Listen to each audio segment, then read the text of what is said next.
Vandehang Shri Guru Shri Yuttapada Kamalang Shri Gurun Vaisnavangsa Shri Rupang Sagratatang Sahagana Raghunathan Vitangtang Sajivam Sadvaitang Savadutang Parijana Saitang Krishna Chaitanya Devam Shri Radha Krishna Padan Sahagana Lalita Shri Vishakan Vitangscha He Krishna Karuna Sindhu Dinabandhu Jagatpate Gopesha Gopika Kanta Radha Kanta Namostute Tapta Kanchana Gorangi Radhe Vrindavaneshwari Vrishabhanu Sutedevi Pranamami Hari Priye Vanchakalpa Turubhascha Kripa Sindhuva Evacha Patitanang Pavanebhyo Vaisnavebhyo Namo Namaha Shri Krishna Chaitanya Prabhu Nityananda Shri Advaita Gadadara Shri Vasadi Gaura Bhakta Vrinda Hare Krishna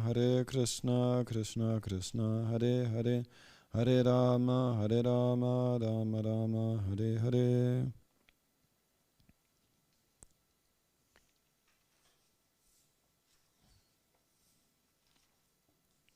Okay.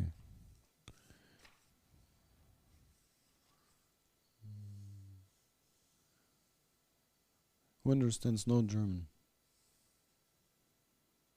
Mataji, you understand German? No. English, yes. Yeah? Okay. Wer versteht kein Englisch? Eins. Mataji, Deutsch, Englisch? Beides? Verstehst du beides? Okay. Prabhu, wie ist dein Name? Param Purusha. Hare Krishna Prabhu. Kann jemand für Prabhu ins Deutsche übersetzen? Björn? Hare Krishna, Hare Krishna. Soll ich einfach deutlicher ins Mikrofon sprechen? Reicht das, oder?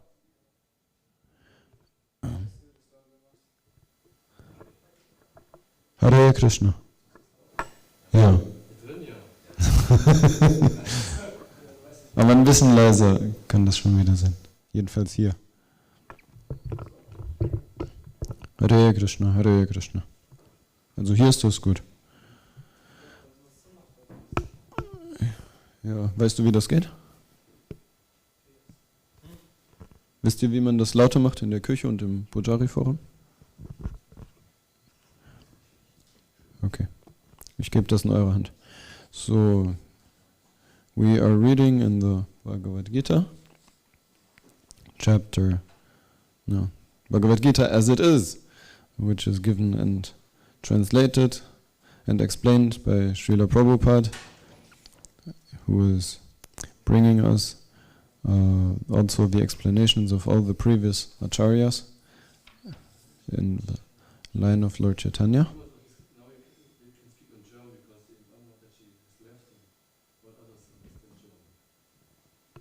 Gut, dann machen wir das so. Dann würde ich gerne ein deutsches Buch haben. So, und wir lesen heute in der Bhagavad-Gita in Kapitel 10. Das heißt die Füllen des Absoluten. Da lesen wir heute den Vers 33. Aksharanam Akaro Asmi Aksharanam Akaro Aksharanam Akarosmi Aksharanam Akarosmi Dvandvaha Samasikasya Cha Dvandva Samasikasya Cha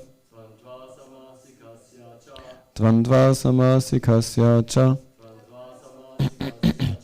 Aham Evakshayah Kalo Aham Evakshaya Kalo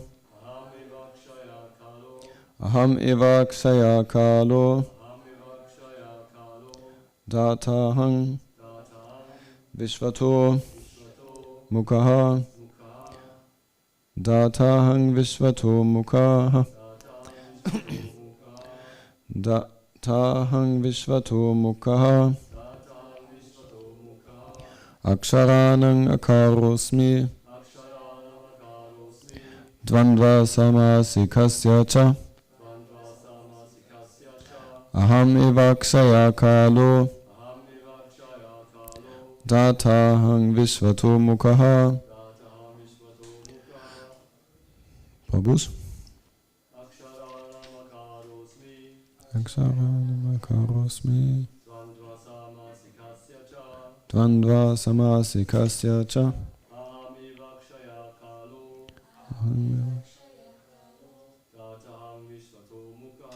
Tatam vishvato mukhaha. Matatis? Aksharanam akarosmi Dvandva samasikasya cha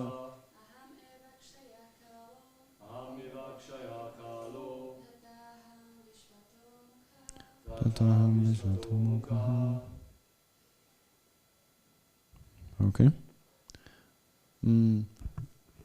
Magst du für Mataji Amira übersetzen?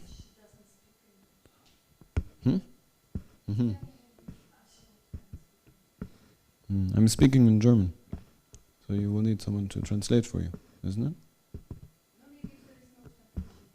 Or I read in English anyway. Ihr habt das schon ausgemacht eigentlich, oder?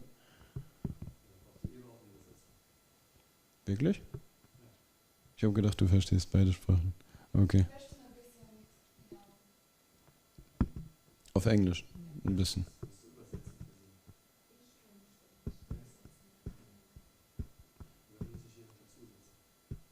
Ja. Moment mal, Deutsch ist gut, Englisch ist nicht gut, sagtest. Und Amira Mataji braucht englische Übersetzung. Dann ist mein Vorschlag, dass du für beide ins Deutsche übersetzt. Ja? Okay. Dann bleibt ihr einfach hier hinten sitzen und wenn du willst, kannst du dort dazukommen. Und dann lese ich auf Englisch. Hier kannst du das auch haben, wenn dir das hilft. Okay. Aksharanam of letters. Akaraha, the first letter. Asmi, I am. Dvandvaha, the dual. The dual. So wie dual. Samasikasya, of compounds. Cha, and. Aham, I am. Eva, certainly. Akshayaha, eternal. Kalaha, time. Data, the creator. Aham, I am. Vishvata mukhaha, Brahma. Translation. Krishna is telling Arjuna here, of letters I am the letter A, and among compound words I am the dual compound. I am also inexhaustible time, and of creators I am Brahma. Purport. Akara, the first letter of the Sanskrit alphabet, is the beginning of the Vedic literature. Without Akara, nothing can be sounded. Therefore, it is the beginning of sound. In Sanskrit, there are also many compound words, of which the dual word, like Rama, Krishna, is called Dvandva. In this compound, the words Rama and Krishna have the same form, and therefore the compound is called dual. So this all relates to Sanskrit language. Then, among all kinds of killers, time is the ultimate. Yes, because time kills everything. Time is the representative of Krishna, because in due course of time there will be a great fire and everything will be annihilated. Among the living entities who are creators, Brahma, who has 4 heads, is the chief. Therefore, he is a representative of the Supreme Lord Krishna.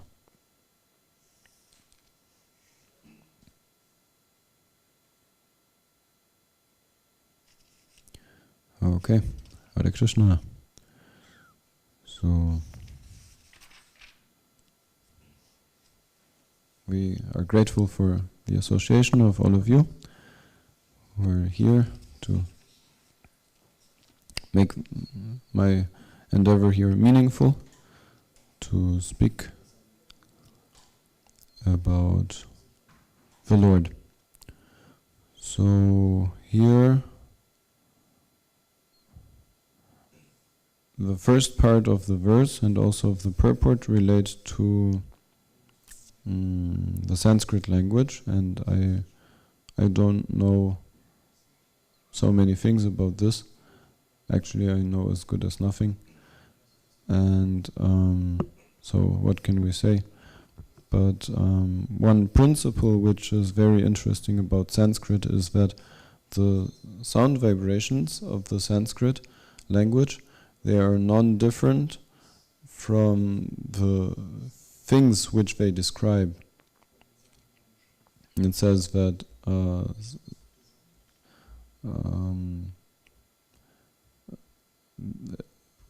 for each sound there is a representation also in form.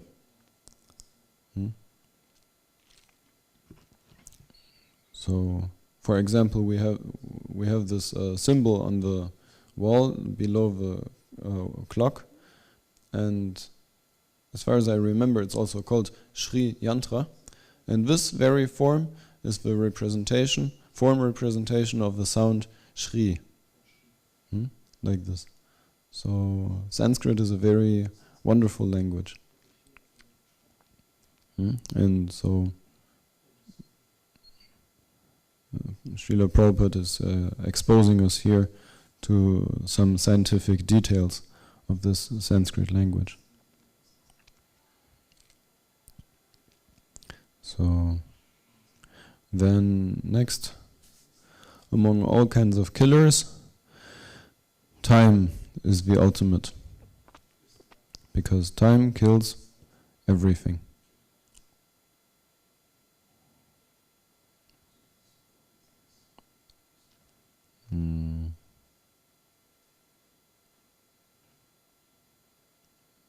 Yes, it made me remember one thing, which I heard today, which is that death is very important. And the speaker was explaining that we are exposed in one lifetime to so many experiences, and except for pure devotees, all living entities who become exposed to the experiences of this world, they will have to suffer unfulfilled desires. Wünsche.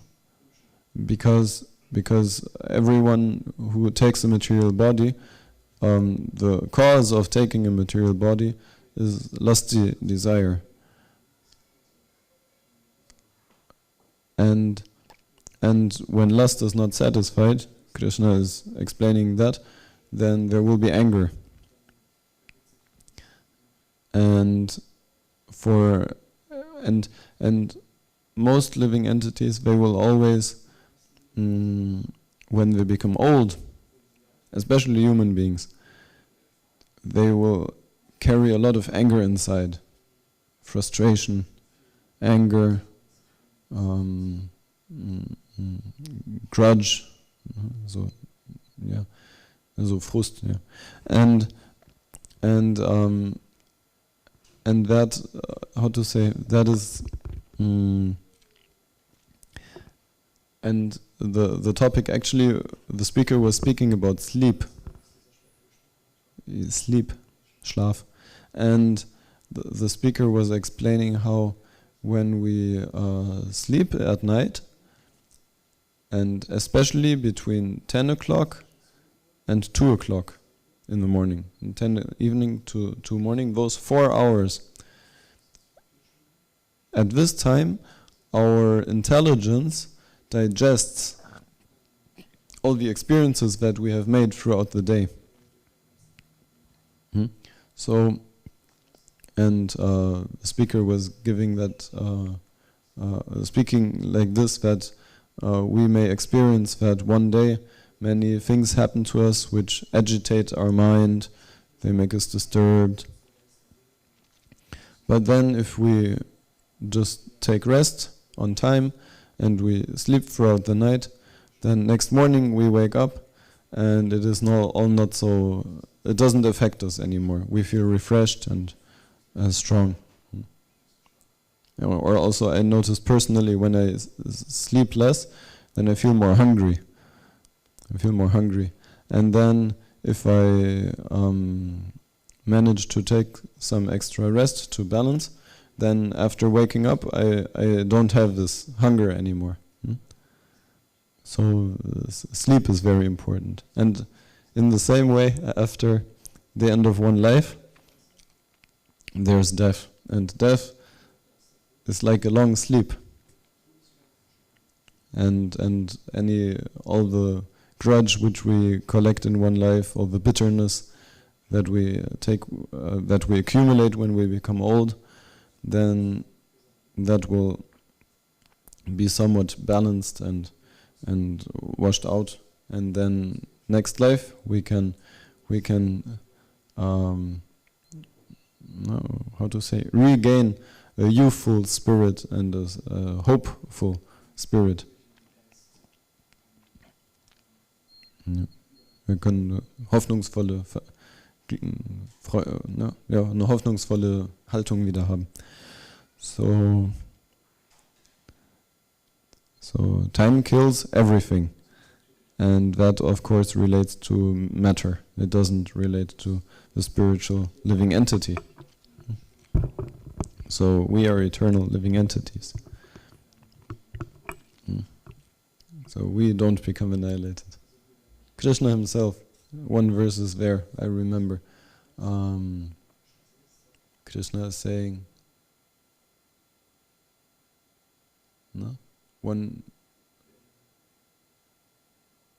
I don't remember what is the condition, but he will not be disturbed at the time of death.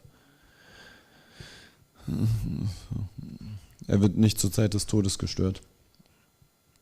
In every way. So one who is spiritually accomplished, he will not be disturbed by this annihilation.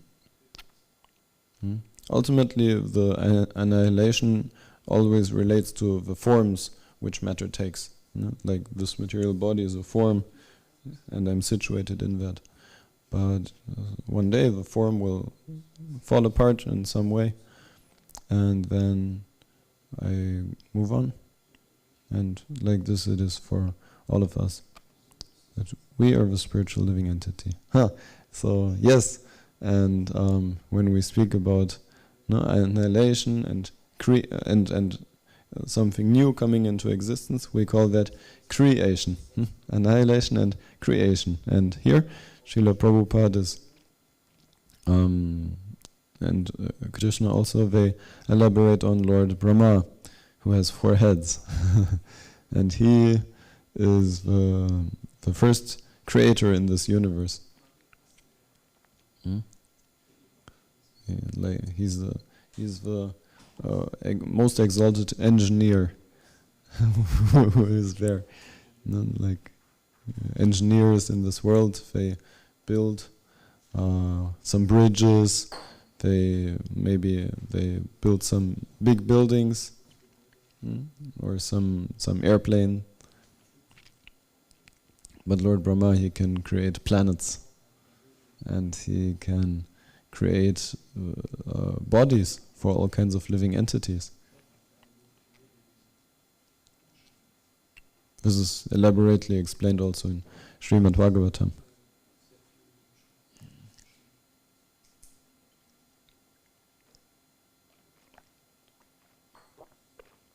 So, yes. So like this in the material energy, creation and annihilation are always going on, but we are existing beyond that.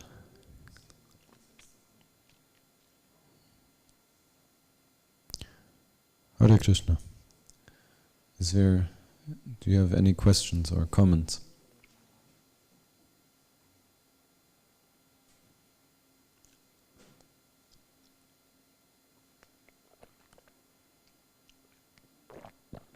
All right. Shall I speak something more? Is it okay? So I will try to end at 7:45.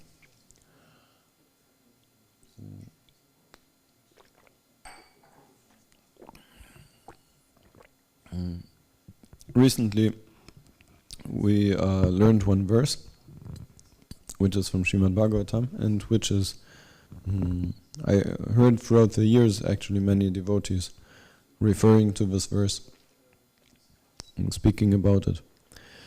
And many devotees give importance to it. And here we hear about Brahma, who was who is considered the most, he's considered the supreme creator in this world. He is also considered the most intelligent living entity in this universe. Here it is explained he has 4 heads. So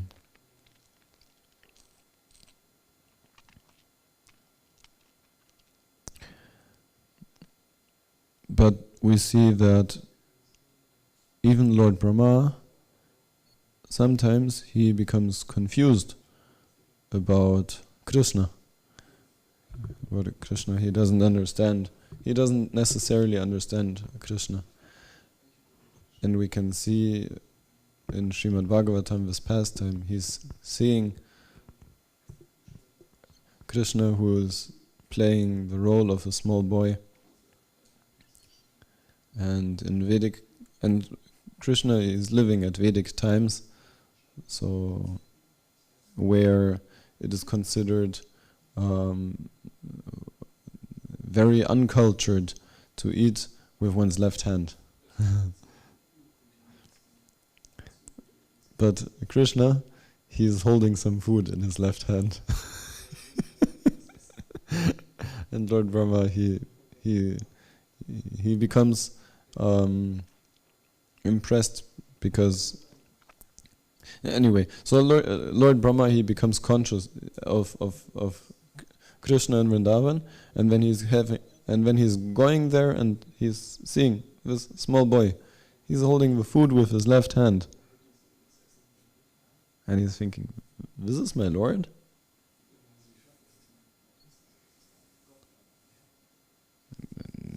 No, this cannot be. So Lord Brahma, he decides to make a test, and he tests Krishna, and anyway, so the essence of the story is that he displays a mystic power, and he's taking away all of Krishna's friends. But then Krishna, he replaces all those people just like that, and he expands himself so many times, and then all the cowherd boys who were taken away, immediately they appear again. I was thinking, how could this work? Like practically, what kind of experience would it be for us? I was thinking, if you have a child, a small baby, let's say a small baby, and you want to, with the baby, you bring the baby to the car, and then in the car, you put it in the children's seat, and you put all the, how you call this? The Gurte, like you tie it. You put all the Gurte, and then the belt, the sitting belt in the car. You put the sitting belt on the car. You put it on your child, and then you see. Oh, I forgot my maybe cell phone, and you go back into your house, and where you want to get your cell phone, and then you open the door, and your baby is in the house. So that kind of experience is what Brahma was going through. That was the experience of Lord Brahma. And he became fully bewildered. So even the most intelligent person in the universe, he finds it very difficult to understand God, because God is not understood by intelligence. God is understood when he likes to be understood. And because he's a person, then it's natural that he is understood when he is pleased. Wenn zufrieden ist. Mit uns. So, and in Srimad Bhagavatam there's one narration of a number of brothers, and I don't remember how many there are. In previous times, sometimes we hear that there was one king and he had 100 sons. So maybe it was 100 sons. Maybe it was 10, maybe more, I'm not sure. But let's say, like some number. So they were a solid group. And they, together, they performed some austerity and meditation and devotional activities. And ultimately, after they very sincerely performed that endeavor, then Lord Krishna, he appeared before them. So they were successful like that. And then he said this verse, which I heard many times, and now I spend a little more time with it. And it says that the Supreme Personality of Godhead says, Varang Vrinidvang, that means all good fortune to you. No, Varang Vrinidvang means you can ask for a benediction. Like Lord Nrsingadev here also, he is raising his hand like this. That means I give you a blessing. And actually it says that when one comes before the Lord, one should ask for something. Actually that's a instruction from scripture even. So he's saying you can ask for a benediction.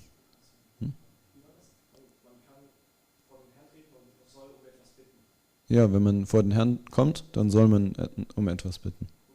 Das ist eine Pflicht. So Varang Vrinidvang. It's the first words he's saying. You can have something. Please ask me. What do you like? And then Badrang Vo. That Badrang Vo Yuyong Mre Nripanandana. Then he's saying all good fortune to you. Yeah, für euch. No, Badrang Vo. And then he's saying, so that's the first part of the verse, and so he's saying, I wish you all the best, and I want to fulfill your desires. Please tell me, what is your wish? And then he's explaining how is he becoming so inclined to do that. he's saying Sauhardena Pritak Dharmas. Sauhardena Pritak Dharmas and Tushtohang Sauridena Vaha. So that means I am very satisfied by your friendship. And he's saying, what is your friendship? Sauhardena Pritak Dharmas. Apritak Dharma. That means a non-different performance of duty, which means you have performed the same duty, you have performed the same activity. Yeah, and you have, and within your congregational endeavor, you have friendship.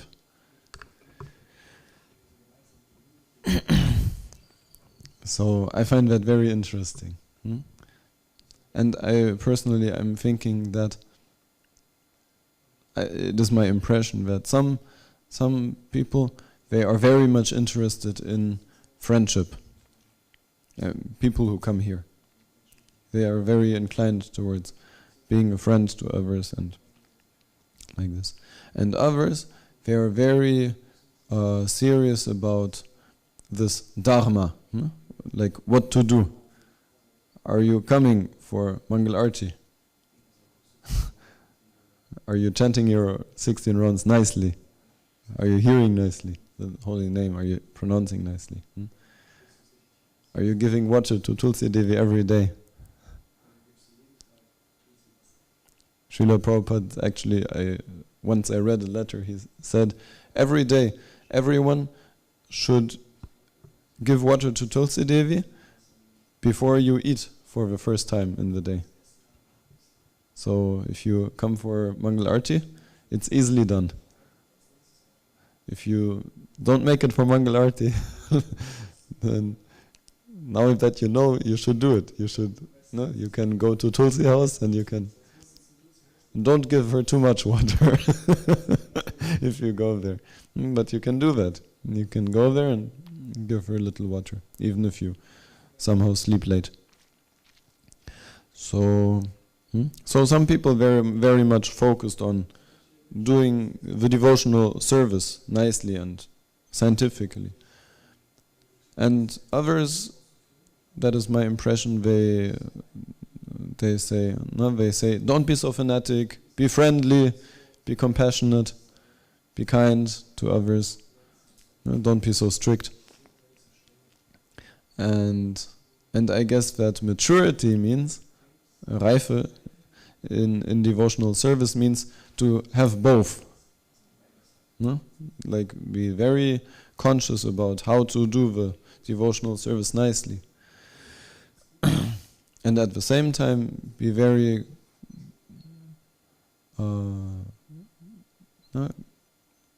attentive and careful in our dealings with each other. So, and this is not easy. Therefore, only mature devotees. Therefore, we call that mature, to have both. So, and the Lord knows that this is not easy. And therefore, if we can do that, then He is very happy. And He will come before us and tell us, ask me for something. So, yeah, I was thinking about this. So, yeah. So basically we're doing that. We are trying to be strict in our sadhana, and we try to have good relationships with all devotees who are around. And as we are practicing both things, we should also remember that when we do,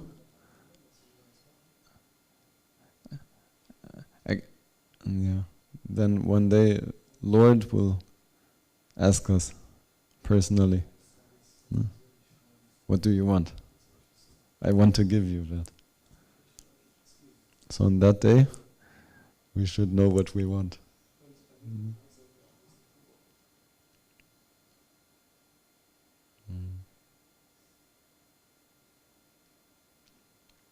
Okay, I stop here. Someone would like to add something? Or ask something? Then we thank you very much. Srila Prabhupada ki Jai. Sri Nrsimhadev ki Jai.